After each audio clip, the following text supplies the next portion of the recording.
ಬೆಳಗಾವಿ ಜಿಲ್ಲೆಯ ಹುಕ್ಕೇರಿ ತಾಲೂಕಿನ ಹತ್ತರಗಿ ಟೋಲ್ ಬಳಿಯಲ್ಲಿ ಕಲ್ಲು ತೂರಾಟ ಪ್ರಕರಣಕ್ಕೆ ಸಂಬಂಧಪಟ್ಟ ಹಾಗೆ ಕಲ್ಲು ತೂರಾಟದಲ್ಲಿ ಗಾಯಗೊಂಡ ಪೊಲೀಸರನ್ನ ಎಡಿಜಿಪಿ ಹಿತೇಂದ್ರ ಆರ್ ಭೇಟಿ ಮಾಡಿ ಆರೋಗ್ಯವನ್ನ ವಿಚಾರಿಸಿದರು.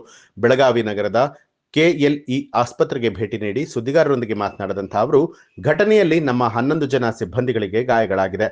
ಯಾವುದೇ ರೀತಿ ಅಹಿತಕರ ಘಟನೆ ನಡಿಬಾರದು ಅಂತ ಹೇಳಿ ಅಂದುಕೊಂಡಿದ್ವಿ, ಆದ್ರೂ ಕೂಡ ನಡೆದಿದೆ. ಹಾಗಾಗಿ ನಾನೇ ಖುದ್ದಾಗಿ ರಾತ್ರಿ ಬೆಳಗಾವಿಗೆ ಬಂದಿದ್ದೇನೆ. 4-5 ಸರ್ಕಾರಿ ವಾಹನಗಳು ಸೇರಿದಂತೆ 10ಕ್ಕೂ ಹೆಚ್ಚು ವಾಹನಗಳಿಗೆ ಹಾನಿಯಾಗಿದ್ದು, ಈಗಾಗಲೇ ಘಟನೆ ಕುರಿತು ಯಮಕನಮರಡಿ ಪೊಲೀಸ್ ಠಾಣೆಯಲ್ಲಿ ಪ್ರಕರಣ ದಾಖಲಾಗಿದೆ. ಈ ಕುರಿತು ಘಟನಾ ಸ್ಥಳದಲ್ಲಿದ್ದ 40ರಿಂದ 50 ಸಿಸಿಟಿವಿಗಳ ಪರಿಶೀಲನೆ ನಡೆಸಿ ಆರೋಪಿಗಳ ವಿರುದ್ಧ ಕಾನೂನು ರೀತಿಯ ಕ್ರಮವನ್ನ ಕೈಗೊಳ್ಳಲಾಗುತ್ತೆ ಅಂತ ತಿಳಿಸಿದರು. ನಮ್ಮವ್ರಿಗೆ 11 ಜನಕ್ಕೆ ಕಲ್ಲು ತೂರಾಟದಲ್ಲಿ ಗಾಯ ಆಗಿದೆ. ಅದರಲ್ಲಿ ಇಬ್ಬರು ಇನ್ನು ಇನ್ಪೇಷೆಂಟ್ ಇದ್ದಾರೆ. ಒಬ್ಬರಿಗೆ ಫ್ರ್ಯಾಕ್ಚರ್ ಆಗಿದೆ, ಇಬ್ಬರಿಗೆ ಹೆಡ್ ಇಂಜುರಿ ಇದೆ.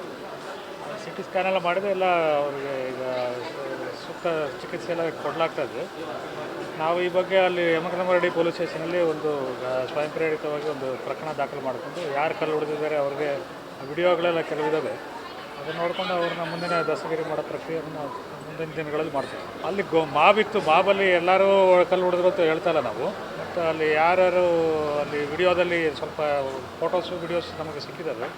ಅದು ನೋಡಿಕೊಂಡು ಸಾಕ್ಷಿ ಆಧರಿಸ್ಬಿಟ್ಟು ಯಾರು ಮಾಡಿದ್ದಾರೆ ಅವ್ರಿಗೆ ಮಾತ್ರ ಅರೆಸ್ಟ್ ಮಾಡಿ. ಬಂದಿದ್ದು ರೈತರೆಲ್ಲ ಗಲಾಟೆ ಮಾಡಿದ್ರು ಅಂತ ನಾನು ಹೇಳಕ್ಕೆ ಆ ರೀತಿ ಹೇಳಿಕೆ ಕೊಡೋಕೆ ಹೋಗ್ತಾ ಇಲ್ಲ.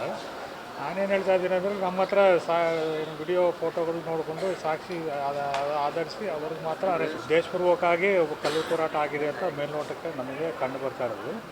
ಇದು ಯಾವ ಕಾರಣಕ್ಕಾಯಿತು ಅದನ್ನೆಲ್ಲ ತನಿಖೆ ಮುಗಿದ ಮೇಲೆ ನಾವು ಅದಕ್ಕೆ ಉತ್ತರ ಹೇಳಬೇಕಾಗ್ತದೆ.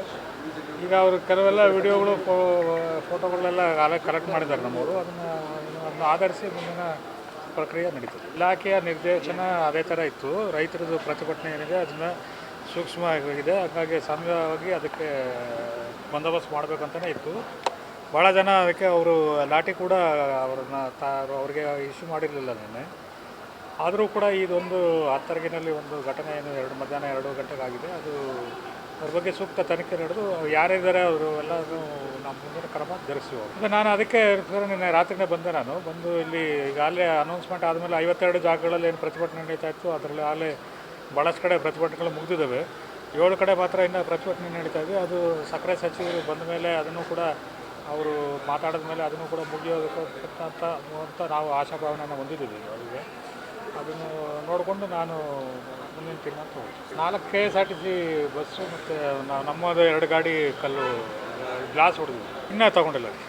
ನೆನ್ನೆ ಎಲ್ಲ ಕೆಲವರಿಗೆಲ್ಲ ಪ್ರಿವೆಂಟಿವ್ ಅರೆಸ್ಟ್ ಮಾಡಿದ್ದು ಅವ್ರಿಗೆ ಬಿಟ್ಟಿದ್ದಾರೆ. ಅವರಿಗೆ ಈಗ ಸಾಕ್ಷಿ ಏನಿದೆ ಅದರ ಮೇಲೆ ವಿಡಿಯೋ ಫೋಟೋ ನೋಡಿಕೊಂಡು ಯಾರಿದ್ದಾರೆ ಅವ್ರಿಗೆ ಮಾತ್ರ ಪಿಕ್ ಮಾಡಿ ಅಂತ ಹೇಳಿದ್ವಿ. ಅದರ ಪ್ರಕ್ರಿಯೆ ಜಾರಿಯಲ್ಲಿದೆ. ನ್ಯೂಸ್ ಅಲರ್ಟ್, ನಿಮ್ಮಿಂದ ನಿಮಗಾಗಿ.